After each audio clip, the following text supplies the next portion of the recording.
सभी का आपके अपने चैनल आरपीएस समाचार में। तो चलिए शुरुआत करते हैं इस वक्त की कुछ खास खबरों के साथ।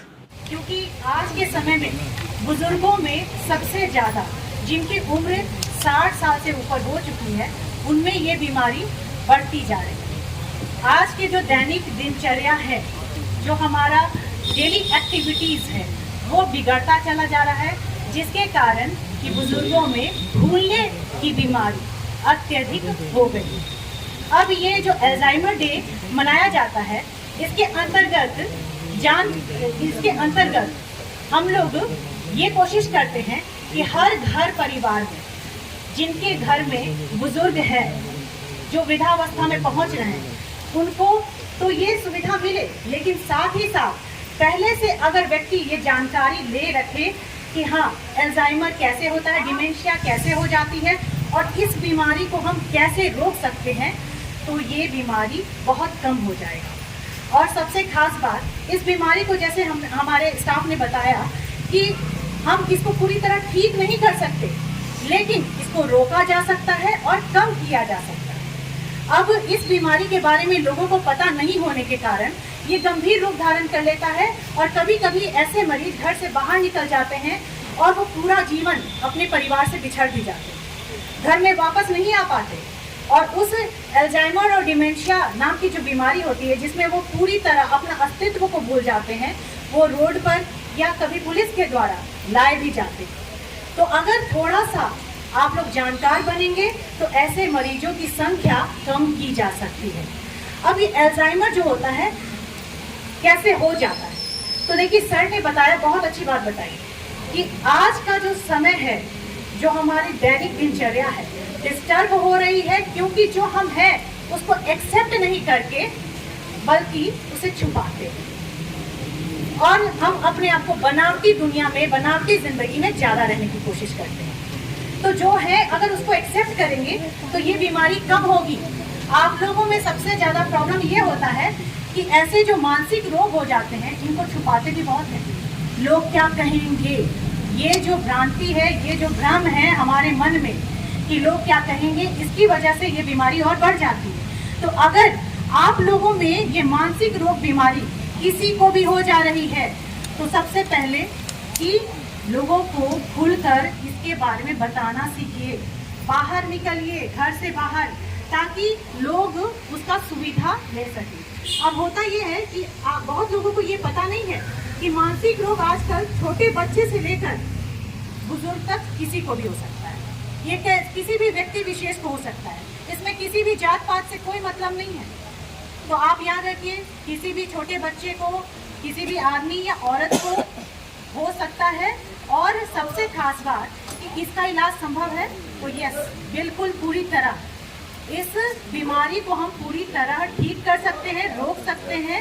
और इसको कैसे कर सकते हैं? जागरूक होकर। मानसिक रोग में 100 ऐसी बीमारियां हैं जिसमें कि 80-90% सिर्फ जानकारी के कारण ही ठीक हो जाता है। अब आप लोगों को पता है, स्ट्रेस, जो चिंता होती है, तनाव होती है, ये छोटी छोटी होती है, लेकिन जब ये लंबी हो जाती है, बड़ी हो जाती है, तो ये डिप्रेशन, अवसाद नाम की बीमारी में चली जाती है। तो ये मानसिक रोग के अंतर्गत आता है। और जब डिप्रेशन आएगा तो फिर क्या होगा? नकारात्मक सोच, जिंदगी बेकार, उलझन, अकेले कमरे में रहना, रोने का ख्याल आना, यहाँ तक कि आत्महत्या भी कर लेते हैं लोग। तो आपको समझना है कि डिप्रेशन, अवसाद आजकल सभी को होता है, ऐसा मत सोचिए। ये बहुत ही गंभीर बीमारी है।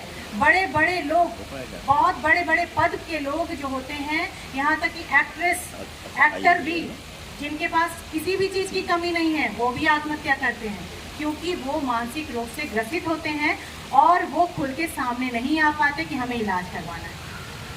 तो मानसिक रोग में इलाज 2 तरीके के होते हैं, एक तो दवा से और दूसरा होता है परामर्श, काउंसलिंग से।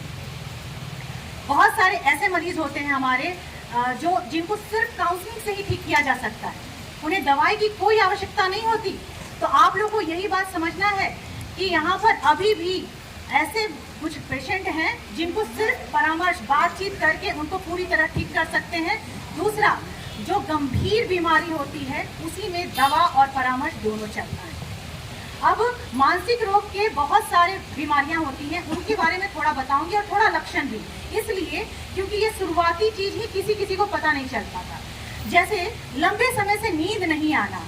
अगर नींद नहीं आने की समस्या आप सभी में से किसी को भी हो रही है तो फिर ये इंसोमेनिया नाम की बीमारी से ग्रसित हो रहे हैं आप, और ये मानसिक रोग का सबसे पहला चीज शुरुआत होता है।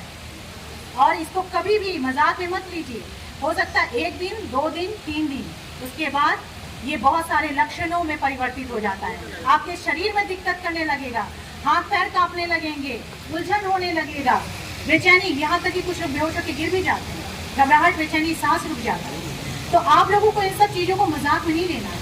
अब ये इंसोमेनिया स्ट्रेस, एंजाइटी, डिप्रेशन में चेंज हो जाता है। इसी तरह कुछ गंभीर बीमारियां होती हैं जिनका इलाज बहुत जरूरी है, जैसे सिजोफ्रेनिया की बीमारी होती है। ये इतनी गंभीर होती है जिसमें कि लोग जो होते हैं अपने आप में बुदबुदाते हैं, अपने आप में खोए रहते हैं। ऐसे मरीज जो होते हैं बिल्कुल दूसरी दुनिया में जीते हैं। इनको समझाना संभालना बहुत मुश्किल हो जाता है। इनको दवाई खिलाना बहुत ज़रूरी होता है। अगर दवाई आप नहीं खिलाएं तो ऐसे मरीज रास्ते पे चले आते हैं और फिर पता नहीं चलता। और इस तरह के मरीजों को भी अल्जाइमर या डिमेंशिया भविष्य में हो सकता है।